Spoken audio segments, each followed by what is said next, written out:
누가복음 19장 1절에서 10절까지 말씀. 저와 여러분들 한 절씩 번갈아서 읽습니다. 예수께서 여리고로 들어가 지나가시더라. 그가 예수께서 어떠한 사람인가 하여 보고자 하되 키가 작고 사람이 많아 할 수 없어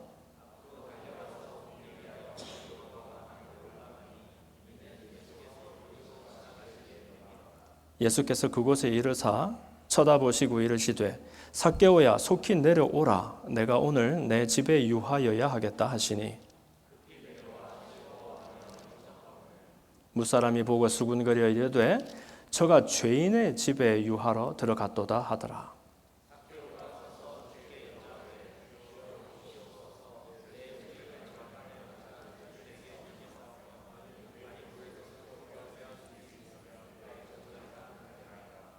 예수께서 이르시되 오늘 구원이 이 집에 이르렀으니 이 사람도 아브라함의 자손이미로다. 인자가 온 것은 잃어버린 자를 찾아 구원하려 함이니라.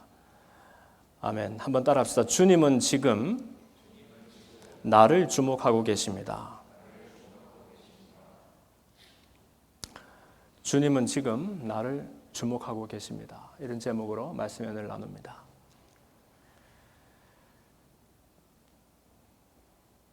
많은 사람들이 군중 속에서 예수님을 만납니다. 오늘 이 예배당에도 아까 우리가 처음에 인사할 때 예수님은 어제나 오늘이나 영원토록 동일하신 우리의 주님이십니다 라고 고백했는데, 우리는 이렇게 많은 사람들이 한 분이신 예수님을 나눠서 만난다라고 생각할 수 있습니다. n분의 1이네요.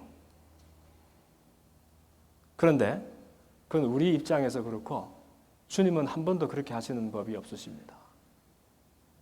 주님은 여러분들 이렇게 앉혀놓고서 여러분 한 사람 한 사람을 n분의 1로 취급하시면서 그렇게 만나주시지 않습니다. 주님은 우리를 만나실 때 그분의 모든 것을 부어서 우리 한 사람에게 주목하시는 분이십니다. 그러므로 옆에 있는 사람, 앞에 있는 사람이 문제가 아니라 바로 나를 주목하시고 지금 나를 만나주신다, 나에게 말씀하고 계신다라고 생각하면 조금 더 틀리지 않습니다. 주님을 나눠 가지지 말고 나에게 전적으로 시선을 던지시는 주님을 바라보고 만나는 시간이 되었으면 좋겠습니다. 우리 예수님의 사역은 끝없는 위선과의 싸움이었습니다. 위선과의 싸움. 위선이라는 것은 선한 것이 아닌데 선한 것처럼 속이고 감추고 그렇게 보여주는 것을 말합니다. 이 위선이 위선되려면 남도 속여야 하고 남을 많이 속이다 보면 나도 속게 되는 그것이 위선입니다. 근데 예수님은 이상하게 다른 어떤 허물을 만나도 그렇게 따뜻하실 수가 없고 친절하실 수가 없는 그분이 이상하게 사람들 속에 있는 위선을 만날 때마다 대체 저분이 왜 저러시나 싶을 만큼 무섭게 꾸짖으시고 책망하신 모습을 볼 수 있어요. 그렇죠. 예수님은 정말 터무니없을 정도로 왕의 왕이요 주의 주로 오셨던 분이 이상하게 가는 곳마다 가난한 사람들만 골라서 만나시는 것 같았고 병든 사람들만 찾아다니시는 것 같았고 귀신 들린 사람들을 귀신을 쫓으시고 하여튼 얼룩지고 상처지고 찢기고 한 많은 사람들만 일부러 만나주시면서 그 사람들과 자기를 일치시키셨던 분. 그리고 그때 당시에 사람들이 저 사람은 죄인이야, 저 사람은 민족 팔아먹는 매국노야라고 욕하던 그 세리들, 죄인 세리들을 오히려 벗삼아 주셨고 심지어 간음하다가 현장에 잡혀온 그 여인을 향해서 사람들은 돌로 쳐서 그 여인을 죽이려고 할 때 오히려 그 여인을 보호하고 여인아 나도 너를 정죄하지 않는다라고 용서와 사랑을 베풀어 주셨던 그런 분이었단 말이에요. 그런데 이상하게 이런 긍휼과 은혜가 많으신 예수님이 유독 무슨 그렇게 맺힌 것이 많았던지 소위 바리새인이라는 사람들, 사두개인이라는 사람들, 서기관들, 제사장들 이런 당시에 그 유대 사회를 이끌어가던 지도자들, 또 유대 종교를 수호하던 그 리더들을 만날 때마다 이 독사의 자식들아, 이 회칠한 무덤들아 라고 꾸짖으면서 무섭게 그들을 책망하셨던 것을 볼 수 있어요. 대체 그들이 무엇을 그렇게 잘못했길래 예수님은 그렇게 엄하게 꾸짖었을까요? 사실 그 사람들은 다른 사람들보다 못한 사람은 절대 아니었습니다. 얼만큼 나은지는 몰라도 못할 수가 없는 사람들이지요. 그 사람들 우리가 성경에서 계속해서 그 사람들을 공격해 대니까 그렇지, 사실은 그 사람들이야말로 그들의 민족을 하나님 믿는 믿음 안에서 지키기 위하여 최선을 다했던 사람이고 유대 율법의 수호자들이었고 유대 민족이 로마의 압제로부터 그들의 정체성을 지키면서 야훼 하나님을 섬기는 일에 이렇게 하나로 묶기 위해서 최선을 다했던 그런 사람들이 아닙니까? 그런데 왜 이 사람들을 그렇게 책망하셨습니까? 그 까닭은 이 사람들 속에 그 예의 위선이라는 것이 가득했기 때문이고, 사실은 이 사람들뿐만 아니라 다른 모든 사람들도 이 사람들에게서 배우고 공유했던 그 위선 속에 사로잡혀 있어서 사람을 미워한 것이 아니라 그 사람을 눈멀게 하고 사람을 노예되게 만드는 그 위선을 향하여 회칠한 무덤이라고 무섭게 징계를 하셨던 것이지요. 그러면서 주님은 끝없이 거꾸로 살아가셨던 그런 분이었어요. 거꾸로란 말이 무슨 말이냐 하면 일반 사람들 같으면 그렇게 살지 않을 것 같은 모습으로 마치 일부러 그냥 모든 것을 거꾸로 상식에 반대되는 것을 이렇게 살아가시는 분인 것처럼 우리에게 보여주셨다는 것이죠. 그렇죠. 가난하고 죄 많고 또 소외받는 사람들과 일치시키신 것뿐만이 아니라 연약하고 허물 많고 그런 사람들에게 끊임없이 용서를 실천하시고, 그러나 스스로 높다고 말하는 사람들에게는 자애가 무엇입니까? 오히려 그 사람들에게는 그냥 우격다짐을 할 듯이 그렇게 달려들어서는 그 사람들 속에 있는 죄의 속성들을 낱낱이 드러내 보이시면서 그렇게 살아가셨던 분이 바로 예수님이셨다는 겁니다. 그러면서 결국 주님은 나는 이 땅에 무언가를 찾으러 왔다, 간절하게 무언가를 찾으러 오신 분으로 본인을 우리에게 제시를 해주십니다. 그것이 복음서에 보면은 14장, 15장, 16장, 17장 주님은 끊임없이 누군가를 무엇인가를 애타게 찾으시는 것을 우리가 발견할 수 있다는 거예요. 그것이 잘 드러나 있는 것이 누가복음에서도 15장 말씀입니다. 15장 말씀을 보면은 거기에 이런 양을 찾은 목자의 비유가 나오고 이런 드라크마를 찾은 여인의 비유가 나오고 이런 아들을 되찾은 아버지의 비유가 나옵니다. 주님은 그 앞에서 주님의 제자가 되기 위해서는 어떻게 해야 되는지도 잘 말씀해 주셨지요. 주님 제자가 되려면은 이렇게 따라 나와서 팬시하게 많이 배우고 열심히 일하고 이렇게 말씀하시지 않고 누구든지 나를 따르려거든 자기 십자가를 지고 나를 따르라 이렇게 말씀하시고, 그 다음에 낮은 자가 더 높아진다라고 말씀하시고 계속 그렇게 세상을 깨뜨리는 마치 종교를 깨뜨리러 오신 분인 것처럼 자기를 제시하면서 이렇게 말씀하셨죠. 그런 다음에 잃어버린 것을 찾는 목자의 이야기를 하시는 거예요. 여러분 100마리의 양들을 지금 키우고 있는데 그 가운데 한 마리를 잃어버렸습니다. 아니 잃어버린 것 찾는 것도 중요하지만 들판에 있는 99마리가 사실은 그 가치가 더 큰 것 아닙니까? 그렇다고 해가지고 한 마리를 그냥 내버릴 수 있습니까? 이 목자가 한 마리를 찾아서 99마리를 뒤에 두고 온 산을 헤매면서 그렇게 찾아 나선다는 겁니다. 그렇게 하다가 한 마리를 기어코 찾게 되면 그 즐거움이 얼마나 크겠느냐. 너무너무 즐거우니까 어깨에 짊어지고 집으로 돌아와서 친구들을 불러서 잔치를 열겠지요. 내가 잃어버렸던 양을 찾았다. 그래서 그 양을 잡아가지고 잔치를 하면 안 되죠. 참 되찾은 거니까. 네. 어쨌든 그 얼마나 즐겁겠느냐는 거예요. 그리고 드라크마 비유도 마찬가지. 10개의 드라크마 있었는데 그 중에서 하나를 잃어버렸다는 거예요. 어느 여인이. 그럼 9개의 드라크마가 더 큰 가치죠. 그러나 온 집을 샅샅이 뒤지면서 잃어버린 그 드라크마를 찾지 않겠느냐 하는 것이에요. 왜냐하면 잃어버린 것이 남아있는 것보다 더 커서가, 더 중요해서가 아니라 잃어버린 것이기 때문에. 그러다가 그 드라크마를 찾으면은 그 즐거움이 얼마나 크겠습니까? 친구들을 불러다 또 잔치를 벌이고 내가 잃어버렸던 드라크마를 찾았다 막 잔치를 하면 또 그 드라크마를 또 써야 되나요? 어쨌든 쓰면 안 되죠. 찾았으니까. 하여튼 이제 그런 일이 생긴다는 거죠. 그런 맥락에서 탕자의 이야기가 나오는 겁니다. 잃어버린 아들을 되찾는 것이죠. 그런 패역한 아들이 어디 있습니까? 아버지가 버젓이 살아있는데 아버지 유산을 땡겨서 받아가지고는 외국에 가서 허랑방탕하게 다 써버리고 말았습니다. 그러나 아버지는 처음부터 그 아들이 그럴 줄 알았을지라도 그러나 그 아버지 슬하를 벗어나는 그때부터 오매불망 이 아들 돌아오기를 기다리는 것은 아버지의 마음이었어요. 그러다가 모든 것을 잃어버리고 아들은 아니고 이제 종의 신분으로라도 나를 받아주셔서 돌아왔을 때 종이 무슨 말이냐?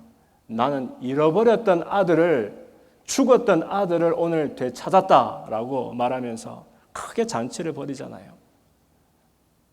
그때 또 아들을 잡을 수는 없으니까 송아지를 잡죠, 그때는. 네. 그래서 옆에서 아버지를 돌보던 큰아들보다 그 허랑방탕한 둘째가 더 중요합니까? 그것이 아니라 잃어버렸던 자식이지 않습니까? 그 잃어버렸던 자식을 되찾는 아버지의 즐거움.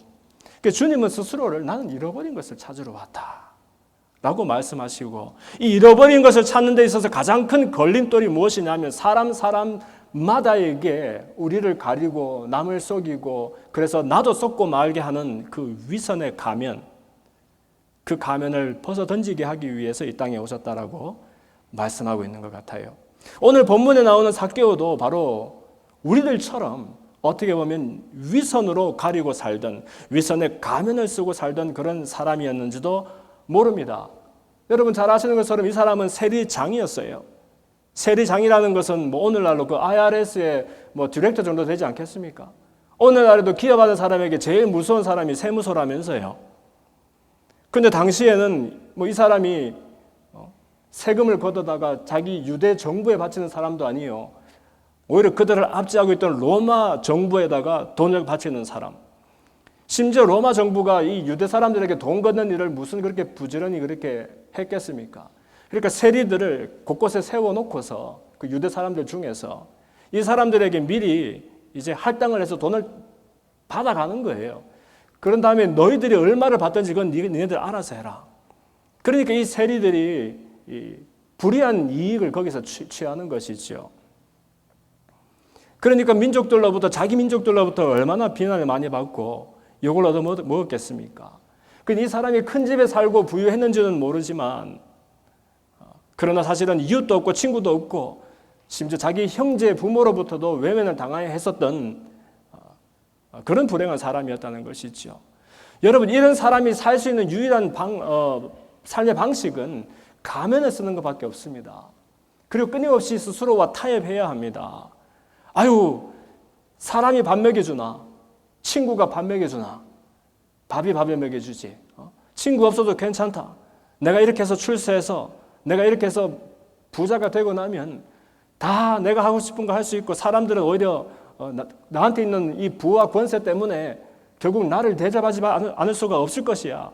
이렇게 하면서 나는 여전히 괜찮은 길에 놓여 있다. 인생이 다 그런 것이야 라고 스스로를 끊임없이 타협하고 설득하면서 살아야 비로소 자기가 경험하는 이 외로움과 절망과 어떤 우울을 넘어설 수 있다는 거예요.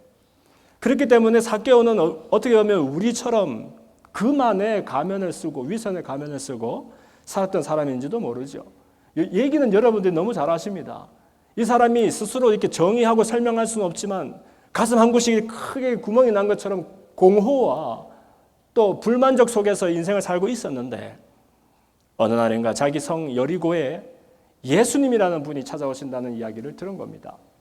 그런데 그 예수님이 하필이면 아까 말씀드렸던 것처럼 모든 사람들에게 파격과 또 아주 급진적인 가르침들을 이야기하면서 마치 상식과 전혀 반대되는 것 같은 그런 삶을 우리에게 보이시면서 그러나 가난한 자에게, 눈먼 자에게, 억눌린 자에게, 귀신 들린 자에게, 심지어 죽은 자에게 생명과 축복으로 옮기게 되는 그런 일들을 하셨던 사람이라는 거예요. 많은 사람들이 이분이야말로 약속되었던 메시아가 아닐까. 그렇기 때문에 이 삭개오도 그 마음속에 이분이 대체 어떤 사람일까? 혹시 나도 지금 정의하지 못하는 내 속에 있는 그 공허를 혹시 이 사람이 그 공허를 채울 수 있는 일과 연결이 된 그런 사람일까? 그래서 오늘 본문에 보니까 이런 표현이 있잖아요. 삭개오가 3절에 그가 예수께서 어떠한 사람인가 하여 보고자 하되, 대체 이 사람이 어떠한 사람인가 하는 그런 궁금증과 혹시 나의 공허를 이 사람이 채워줄 수 있을까 하는 그 내용 모르는 어떤 그 기대감에 사로잡혀서 예수님을 고대하게 된다는 것이죠. 그러나 이 사람에게 장애가 있었죠. 그 많은 사람들 앞에서 이렇게 예수님 앞에 나가기 위해는 자기 마음도 허락되지 아니하고 뭐 키가 좀 작았다고 하는데 그래서 설사 앞에 나가는데 예수님 보기도 어렵고, 그래서 이 사람이 이제 뭐 옛날 성경에는 뽕나무 위로 올라갔다 그러고, 여러분 읽었던 개혁 성경에도 보면은 돌 모아 나무에 올라갔다라고 기록되어 있는데, 이 시카모어 그 피그 추리라는 것이 그렇게 크지 않습니다, 여러분. 크지 않으나 나뭇잎이 크고 무성하고, 그리고 그 나뭇가지가 처음 갈라지는 부분이 땅에서 그렇게 높지도 않고 해서 아이들도 어른들도 이렇게 막 함부로 올라가기 좋은 그런 나무란 말이에요. 그래서 이 삭개오가 그 나무로 올라가기 시작하는 겁니다. 우리는 그냥 아이들 주일학교 그림처럼 그냥 키가 작으니까 올라갔겠지 이것만 생각하지만은, 근데 사실은 삭개오는 어떻게 보면 그 나무 위에 올라서 물론 예수님도 바라봐야 되겠지만 자기만 예수님을 보고 그 예수님은 자기를 좀 못 봐주었으면, 그리고 예수님을 궁금해하게 여기는 이 세리장 출신의 부자 출신의 이 자기의 모습을 다른 사람들이 안 보아주었으면 하는 그런 기대가 있었는지도 모르지요. 그렇죠. 사람들이 좋아하지도 않고 외면하는 이 세리장이 무엇에 그렇게 궁했는지 나무 위에까지 올라가서 누군가를 고대하더라. 자기는 숨기고 숨어서 누군가를 보고 싶었던 그의 마음이 있었는지도 모른다는 겁니다. 그런데 여러분, 이때 예수님이 지나가다가 그 나무 아래에 그냥 서는 정도가 아니라 마치 그 나무를 향하여 일부러 길을 오시는 사람처럼 바로 그냥 삭개오에게 오신 거예요. 그리고 그 나무 아래 서가지고 삭개오를 올려다보면서, 사실 삭개오는 나는 안 보일 텐데 하고 그 나뭇가지와 그 나무 이파리 뒤에 자기를 숨기고 있었는지도 모르죠. 근데 삭개오야 내려와라. 오늘 밤에 너희 집에 유해해야 되겠다. 사실 당시에 예수님 쓰시던 아람어에는 존댓말과 반말이 이렇게 있지는 않습니다. 존대하는 어떤 어휘나 표현은 있지만 그러므로 뭐 이렇게 말하지는 않으셨을 것 같고, 삭개오 씨 내려오십시오. 내가 당신 집에서 오늘 머물렀으면 좋겠습니다. 삭개오의 마음이 얼마나 뛰었겠습니까? 아마 숨을 쉬지 못할 정도로 마음이 뛰었을 거예요. 대체 이분이 누군데 내 이름을 불러주시나? 여러분, 이름을 불러준다는 건 게임이 끝난 거 아닙니까? 이분이 나를 알아보신다는 말씀입니다. 그 사람의 이름을 안다는 것은 그 사람의 모든 것을 아는 것 아닙니까? 그런데 다른 사람들, 이웃도 봇도 없는 이 사람에게 일부러 오셔서 삭개오 이름을 불러주신 주님. 이 삭개오는 그냥 무언가에 홀린 사람처럼 그 나무에서 뛰어내려가지고는 예수님 일행을 자기 집으로 안내합니다. 물론 그때에 주위에 있는 사람들이 이렇게 수군거리며 욕을 했지요. 무사람들이 보고 수군거려 이르되 저가 죄인의 집에 유하러 들어갔도다 하더라. 죄인의 집에 유하러 들어갔다, 이 말은 뭐냐면 다른 사람들은 상정도 하면 안 되는 저 죄인의 집에 들어가서 죄인과 같이 되었다 하는 비난인 겁니다. 유대에서 제일 중요한 것이 하나님 믿음 지키는 것이고 하나님 주신 율법 지키는 것인데, 그 율법에서 그만 일들 하는 사람, 민족을 배반하는 사람하고 벗이 되었으니 똑같은 사람이 된 것이지요. 그러나 이것도 또 다른 위선이 있던 것이에요. 내가 남보다 나를 낫다라고 생각하는 그 자체가 나를 속이지 않고서는 할 수가 없는 일입니다. 위선의 가면을 덮었으면 남으로부터도 나를 숨길 수 있지만 문제는 내가 나를 못 보게 된다는 데에 더 큰 문제가 있는 겁니다. 세상에 죄인 아닌 사람이 하나도 없고 문제 없는 사람이 하나도 없는데 죄인 아닌 것처럼 살 수 있고 문제 없는 것처럼 살 수 있으려면은 오직 한 가지 그 비결이 가면을 덮어 쓰는 겁니다. 내가 죄인 아닌 것처럼, 내가 문제 없는 것처럼, 나는 쉽진 않지만 괜찮은 것처럼. 죄인의 집에 들어가시는 주님을 죄인이라고 욕짓거리 했던 이 사람들은 나는 그래도 저렇지 않아, 나는 그래도 아직까지 괜찮아 라고 스스로를 속이고 가면을 덮어 쓰고 있던 위선의 사람들이었다는 것이지요. 그러나 삭개오는 이미 그 가면을 주님을 만나고서 벗어 던진 사람이 되어버린 거예요. 그리고 주님 물어보지도 않은 이상한 말들을 홀린 사람처럼 하기 시작하는데, 주님 보십시오. 제가 오늘부로 내 소유의 절반을 팔아서 가난한 사람들에게 주겠습니다. 주님 보십시오. 내가 혹시 만일 누구의 것을 속여서 빼앗은 일이 있으면 그것을 4배로 갚겠습니다. 일단 주님께서 오늘 구원이 이 집에 이르렀다 이렇게 말씀을 해주세요. 삭개오가 나쁜 사람 삭개오하고 오늘 착한 사람 되었다 하는 말 아닙니다, 여러분. 악한 사람이 선하게 되었다, 비윤리적이던 사람이 윤리적으로 되었다 하는 그런 칭찬이 아닌 것입니다. 삭개오는 어제의 삭개오나 오늘 삭개오나 똑같은 삭개오입니다. 그러나 달라진 것은 무엇입니까? 주님을 만나고 난 다음에 이 사람은 자기도 속이고 남에게도 자기를 속이던 이 사람의 생애를 노예되게 억누르고 있던 이 위선의 가면이 벗어지게 된 사람이었다는 것이지요. 잃어버린 자를 찾아오신 예수님, 그분을 만나고 이 사람의 인생의 의미가, 정의가 바뀌게 된 것입니다. 목적이 바뀌게 된 것입니다. 어디서 왔는지, 왜 사는지, 어디로 가는지 하는 그 이유가, 그 설명이 달라지게 된 것이지요. 이것을 예수님은 뭐라고 딱 잡아서 설명해 주십니다. 이 집에 오늘 구원이 이르렀다. 뭐 구원이 10원에서 1원 모자라면 구원입니까? 아니면은 지옥 갈 사람들이 어떻게 하다 보니까 재수 좋아서 천당 가면 그것이 지원입니까? 구원입니까? 그게 아니라는 거예요.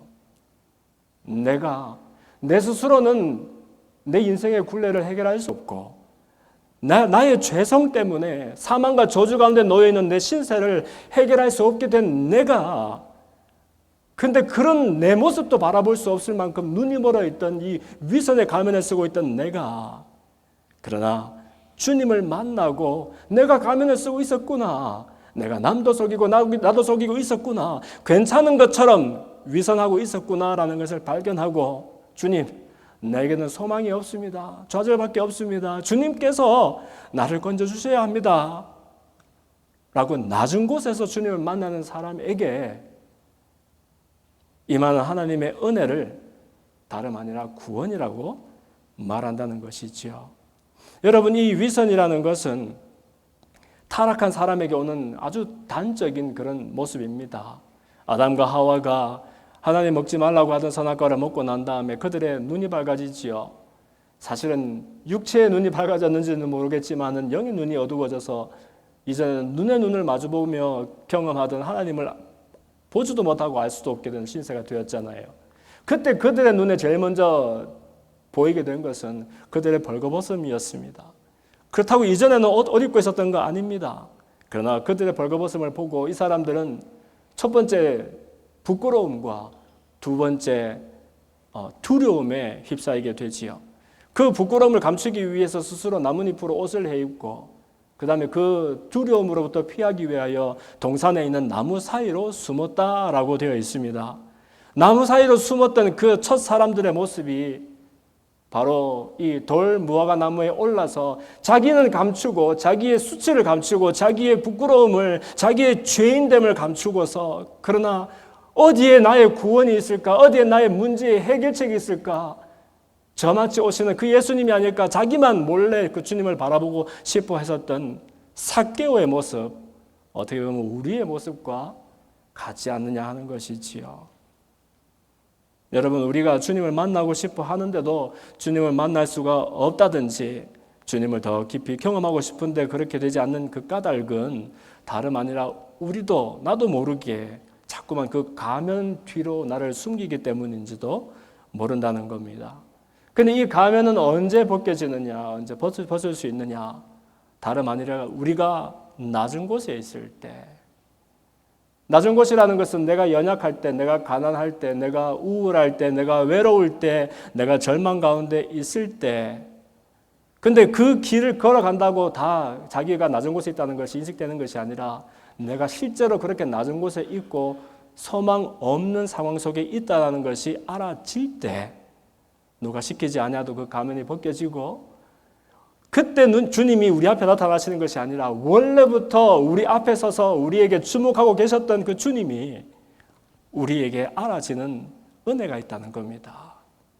뭐가 먼저인지는 모르겠어요. 주님이 우리를 주목하시고 우리의 은혜를 주셔서 우리의 위선의 가면이 벗어지는 것이었는지, 아니면 우리가 낮은 곳에서 우리의 마음이 낮아져서 가난해져서 비로소 가면이 벗겨지고 주님이 보이게 된 것인지는 모르겠지만, 그러나 낮은 곳에 있을 때, 우리가 어려운 가운데 있을 때 그 힘든 것은 너무 힘들지만은, 그러나 고난 가운데서 주님을 바라보게 되는 은혜는 그 가운데서 특별하게 이루어진다는 것입니다. 그때에 주님이 나를 바라보는 그 시선이 우리가 막연하게 생각하던 주님의 시선과 다름을 알고 저와 여러분은 정말 기절초풍하게 될 거예요. 이전에는 주님의 시선이 어떤 것이었느냐 하면 많은 사람들 가운데서 하나 앉아있는 나에게 그냥 던지시는 그분의 시선이었다라면, 내 마음이 가난해져서 가면이 벗겨지고 주님을 만나게 되니까 이제는 주님이 세상에 아무것도 없고 오직 나와 주님밖에 없는 것처럼 그분의 모든 것을 부어서 나에게 주목하고 나를 바라보시더라 하는 것을 깨닫게 된다는 거예요. 다시 한번, 하나님의 사랑과 은혜는 모두를 위한 것이면 틀림이 없습니다만은, 그러나 그것이 나에게 해당할 때에는 여러분, 나만을 위해서 주어지는 것처럼 주어진다는 거예요. y equals fx죠. 그러면 함수가 어떻게 됩니까? x에 대한 함수죠. 그게 무슨 말입니까? x에 어떤 값이 들어가도 하나밖에 없는 y가 있어야 됩니다. 맞습니까? 두 개, 세 개 있으면 안 되죠. 없어도 안 되죠. 이게 x의 함수입니다. y는. 그러면 어떻게 되죠? x는 3. 이러면 함수 안 되죠. x의 모든 값을 다 집어넣을 수가 없으니까. y는 3. 이러면 되네요. x에 뭘 집어넣어도 3이 나오니까. 우리는 많아요. 이쪽에 x로. 저쪽에 y에는 주님 한 분이 계시는 거예요. 이 주님 한 분이 모든 x를 다 만나 주시지만은 이 하나의 x들에게는 y가 전적으로 혼자 만나 주시는 겁니다. 1대1 함수가 되는 거예요. 1대1 함수. 너의 하나님, 나의 하나님, 우리의 하나님이지만 내가 주님 앞에 서고 벌거벗은 내가 가룬다고 가려지나요? 주님 앞에? 아이들이 숨바꼭질 하면은 시작 하면 아이들이 눈을 확 가리잖아요. 이렇게 눈을 가리면은 술래가 자기를 못 볼 줄로 알고, 타조가 맹수들이 오면은 머리를 땅에 퍽 박아버린대요. 사실은 이유가 있답니다. 땅에 머리를 박으면 뜨거운 거기로부터 자기를 보호할 수도 있고, 그 다음에 이제 땅으로부터 들려오는 소리도 들을 수 있기 때문에 타조 나름대로의 어떤 이유가 있는데, 사람들이 그걸 보고 타조는 숨을 때 자기 머리를 땅에 박는다 이런 얘기를 하죠. 근데 그것처럼 우리는 하나님 앞에 감출 수 있고 가릴 수 있고 매일 쳐다보시는 그분의 시선을 잠시 피할 수 있는 것처럼 말하지만 불가능입니다, 여러분.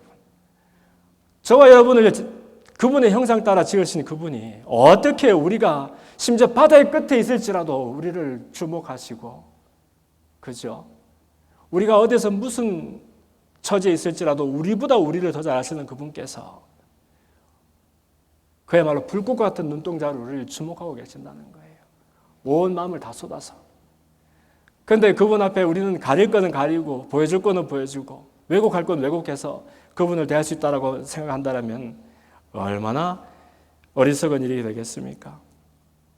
그래서 우리가 가난한 자리에서, 낮은 자리에서 우리의 위선의 가면이 벗겨지고, 왜냐하면 그거 쓰고서는 더 이상 살 수 없는 것이 알아지니까, 그러면서 전적으로 나에게 주목하시는 그분을 만나게 될 때 비로소 우리의 참 인생의 가치와 의미를 발견하게 된다는 겁니다.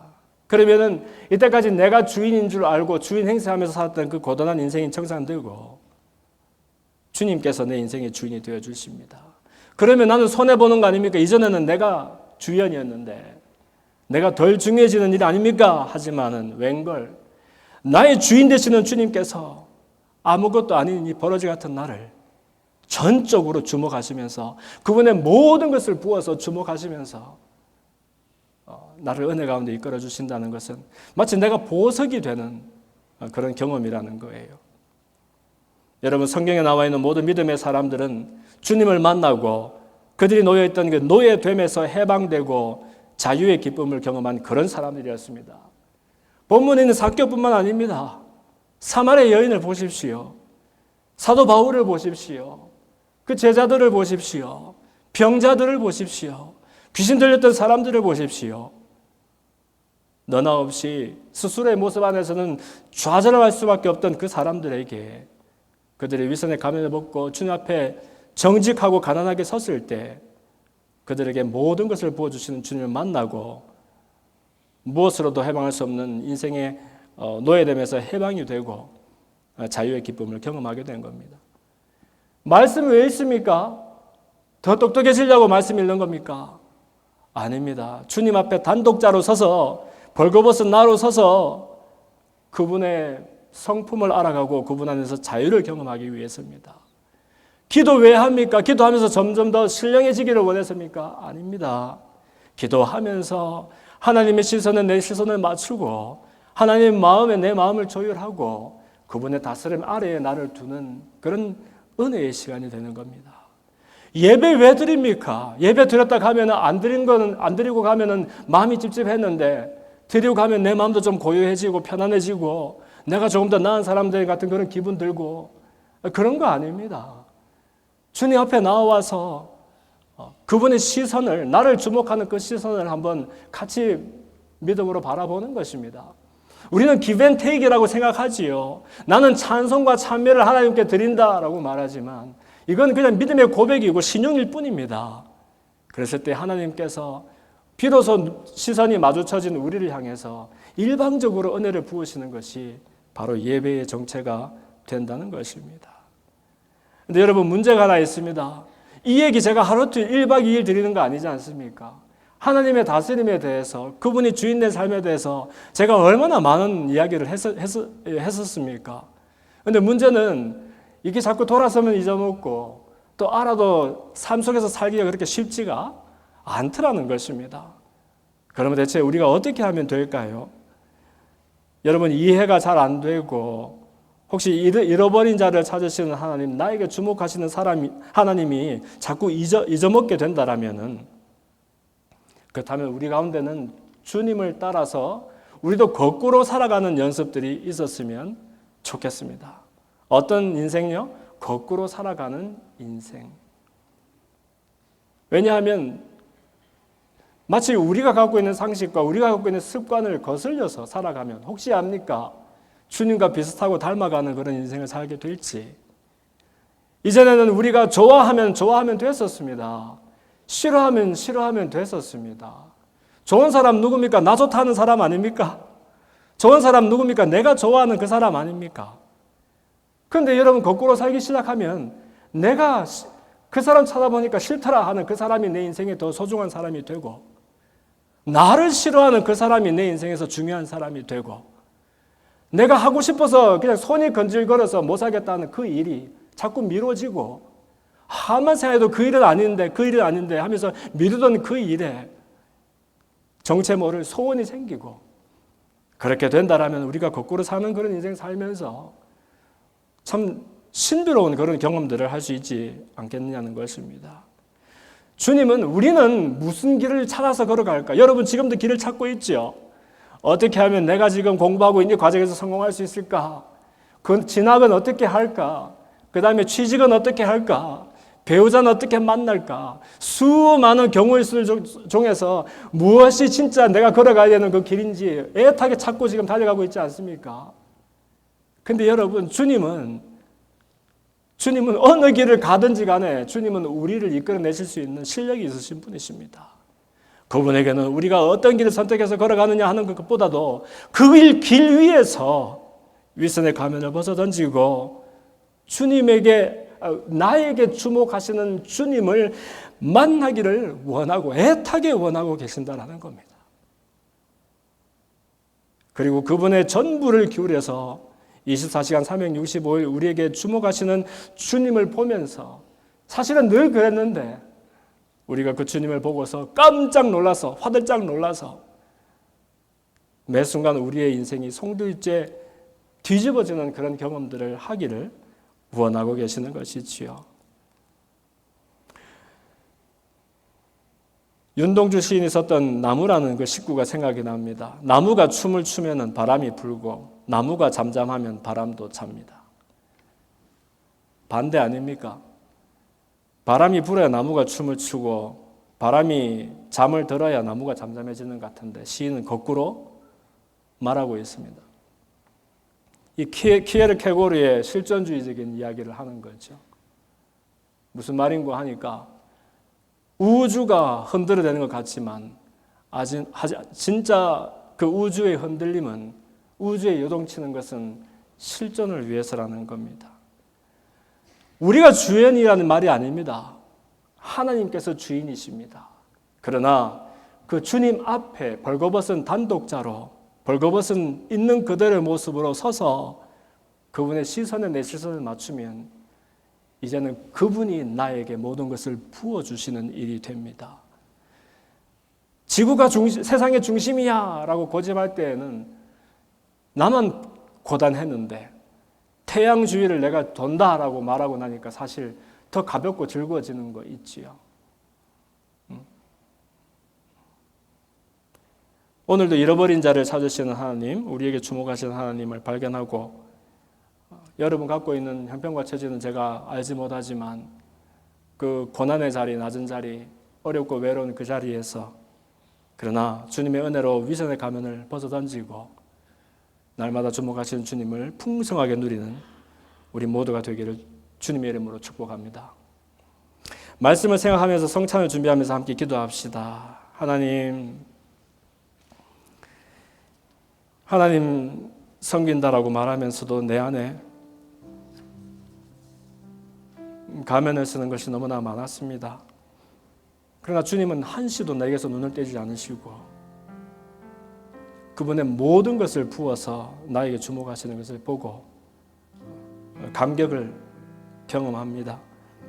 이제부터는 마치 어린아이와 같이 주님 앞에 벌거벗은 사람으로 서서 나를 지으셔서 나보다 나를 더 잘 아시는 주님, 이제는 내가 내 모든 마음을 하나님께 드려서 하나님을 찬미하는 생애가 될 수 있도록 축복해 주시옵소서. 또 성찬을 우리가 대하면서 내 속에 있는 말로, 생각으로, 행동으로, 습관으로 하나님과 사람 앞에 범죄했었던 것들을 고백하면서 나에게는 위선이 없는지 돌이켜보는 그런 참회의 시간을 갖기를 원합니다. 다 함께 기도합시다.